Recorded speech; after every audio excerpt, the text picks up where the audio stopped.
एक लॉ जो पूरे देश को जिंदा रखती है।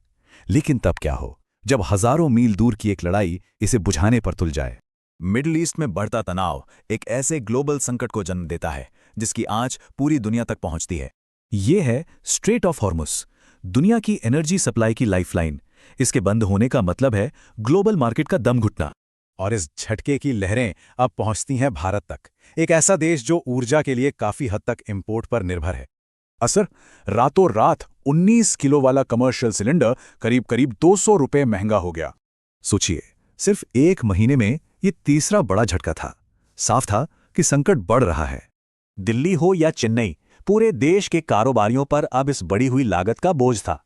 लेकिन ये सिर्फ आंकड़े नहीं थे, इसका सीधा असर सड़कों, बाजारों और आम जिंदगियों पर दिखने लगा था। होटल और रेस्टोरेंट्स पर दबाव बढ़ा, मतलब बाहर खाना पीना महंगा होने की पूरी आशंका। इतना ही नहीं, एविएशन फ्यूल यानी विमान के ईंधन की कीमतों ने भी सारे रिकॉर्ड तोड़ दिए। 1 लाख रुपए प्रति किलोलीटर के पार।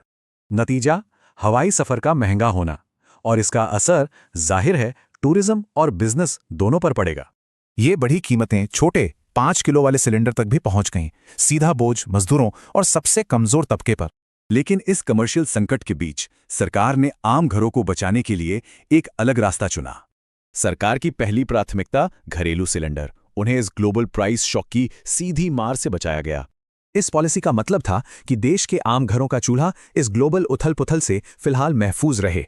पर असली सवाल तो ये है कि अगर ये संकट और गहराया तो ये सुरक्षा की दीवार कब तक टिकी रहेगी।